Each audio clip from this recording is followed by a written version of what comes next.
যুগে যুগে ওসমান হাদিরা ঘরে ঘরে জন্মায় না, ওসমান হাদিরা জেলায় জেলায় জন্মায় না, প্রতি বছর জন্মায় না, কিন্তু এরা আমাদের যুবকদের জন্য শিক্ষা, আমাদের সবার জন্য শিক্ষা, অনুপ্রেরণা।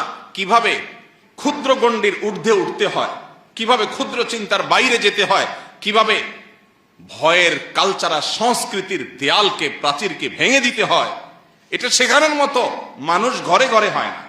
মুসলমানের সম্মান নিহিত আছে দুইটা জিনিসের মধ্যে: এক, মৃত্যুর ভয়কে জয় করা; দুই, দুনিয়ার মোহের ঊর্ধ্বে উঠা। বেঁচে থেকে কি হবে? বেঁচে থেকে কতকাল বাঁচতে পারবো? 1000 বছর তো বাঁচতে পারবো না, মরতে তো হবেই। তাহলে সে মৃত্যুটা কেন গৌরবের মৃত্যু হবে না? সে মৃত্যুটা কেন সার্থক মৃত্যু হবে না?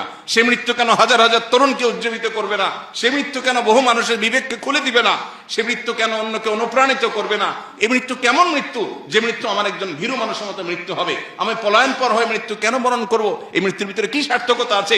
এই মৃত্যু তো সবাই বরণ করে, গরু ছাগলেরও তো মৃত্যু হয়। আমি মানুষ, আমি প্রাণী, আমি মুসলিম, আমি আল্লাহ নবীর উম্মত, আমি বড় বড় সাহাবীদের অনুসারী, অতএব আমার মৃত্যু তো অন্য 10 জনের মৃত্যু মতো হতে পারে না। আমি একজন আদর্শবাদী মুসলিম হতে হয়। আমার চোখে মুখে থাকবে দুনিয়া জয় করার স্বপ্ন, আমার চোখে মুখে থাকবে অন্যায়ের বিরুদ্ধে কথা বলার স্বপ্ন, মাজলুম মানুষের পক্ষে কথা বলার স্বপ্ন, অন্যায় অনাচারের বিরুদ্ধে কথা বলার স্বপ্ন। এটা যদি চোখে না থাকে, এই পুরুষত্বের দাম কি? এই মনুষ্যত্বের দাম কি? এই মুসলমানিত্বের দাম কি? এই তথাকথিত ঈমানের পরিচয় নামে অভিনয় করার দাম